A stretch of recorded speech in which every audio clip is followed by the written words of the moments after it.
Vamos à palavra de Deus. Evangelho do Senhor Jesus, segundo escreveu Mateus, capítulo 28, a partir do verso 11.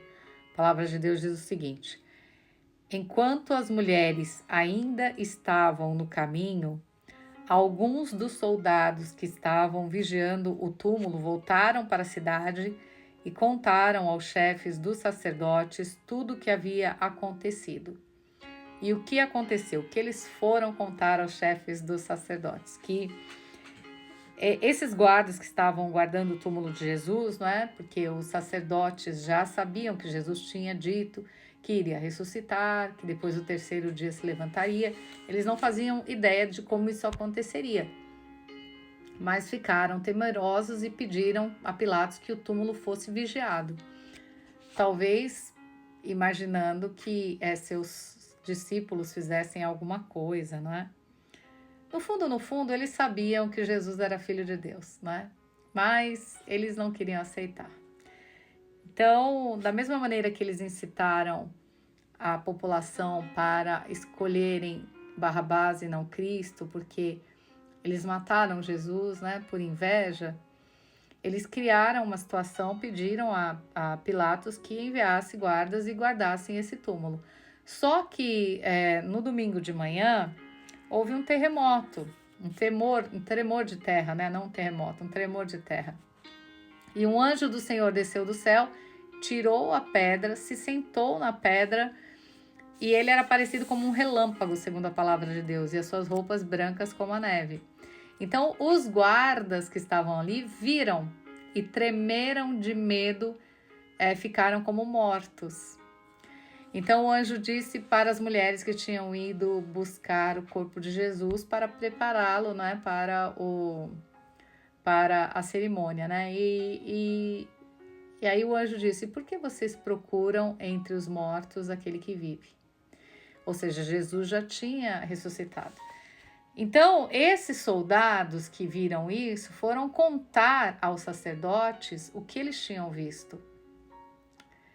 E os sacerdotes, né, que não queriam reconhecer Jesus como Deus, eles pagaram, né, aos soldados um valor muito alto para que eles ficassem quietos, para que eles não falassem o que tinham visto e para que eles dissessem que os próprios discípulos de Jesus haviam roubado o seu corpo, né, para dizerem depois que ele ressuscitou. Até por isso, né, até o dia de hoje, judeus lá, o pessoal lá de Israel não creem em Jesus, né? Eles creem em Deus Pai, mas eles não creem que Jesus era o Filho de Deus. Eles visualizam Jesus como um profeta. Mas um pouquinho mais tarde, né, depois que Jesus ressuscita, ele no Evangelho escrito por Lucas, a palavra de Deus diz que após a ressurreição, Jesus, no caminho de Emaús, né, conversa com 2 de seus seguidores, depois ele aparece aos discípulos, e aí então ele é levado ao céu. Agora, o que essa mensagem nos ensina, não é? Quando a gente tem algo verdadeiro, que incomoda alguém, não é? Quando a gente tem certeza de que algo vai se cumprir, de que aquela verdade é real, a gente sempre vai encontrar no caminho pessoas que vão querer distorcer a história, né? Pessoas que vão fazer de tudo para que você se passe por mentiroso.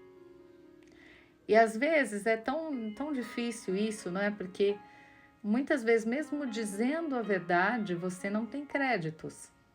Nem mesmo, muitas vezes, pessoas que convivem ou conviveram com você acreditarão. Veja Tomé. Tomé esteve com Jesus. Tomé viu Jesus realizar milagres. E Tomé, mesmo sabendo que o próprio Jesus, né, já havia dito a eles, não é, que ressuscitaria no terceiro dia, Tomé disse: não acredito. Se eu não puser o meu dedo lá nas feridas, eu não acredito. Então, veja como é difícil competir com a mentira, né? Porque a mentira, às vezes, ela se faz tão convincente que muitos acreditam na mentira, né, e abandonam a verdade.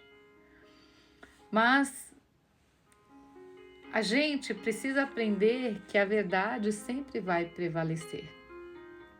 Porque os soldados mentiram, né? Jesus ressuscitou. Jesus esteve com 2 seguidores no caminho para Emaús. Jesus aparece aos 12. E até hoje a gente tem gente tentando provar cientificamente que Jesus não existiu. Os próprios judeus, né, que até aceitam Jesus como um profeta, mas jamais como Cristo. Só que um dia, gente, todo mundo vai dar conta de que isso aqui é verdade. A mentira começou lá, 2000 anos atrás, né? Mais de 2000 anos atrás. E para alguns permanece até hoje. Mas o Espírito da verdade, o Espírito Santo, ele, em um certo momento, né, se revela em Jesus, porque Jesus volta para buscar a sua igreja. E a Bíblia diz que alguns podem até não aceitar, mas todo joelho se dobrará e todos terão que reconhecer que Ele é o Senhor. Então, o que eu quero te passar com esta mensagem hoje é: ainda que você sofra por ser sincero, por falar a verdade, permaneça na verdade. Permaneça na verdade. Não use a mentira jamais. Nem uma mentirinha para se dar bem, nem uma mentirinha para... sabe aquela história de... ai, eu não menti, eu apenas ocultei. Ai, eu não... sabe, aquelas justificativas que as pessoas usam para mentir. Em João 8,46, a palavra de Deus diz que quem mente está debaixo da autoridade do pai da mentira. A gente sabe quem é. Então, por mais difícil que seja, não é? A verdade sempre vai prevalecer.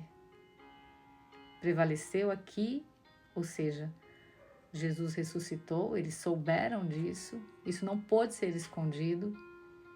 Jesus se faz presente a cada dia no nosso tempo, as profecias se cumprindo, e vai chegar o dia em que Ele volta. E todos verão. E essa verdade, né, nunca mais poderá ser mudada, porque embora algumas pessoas digam: eu não acredito, o fato da pessoa não acreditar não mudará o cenário. Então, gente, o dia está começando, né? O que mentia, não minta mais. Volte-se para Jesus e permaneça na verdade, porque a verdade nunca perderá. Aprenda com Cristo. Deus abençoe vocês.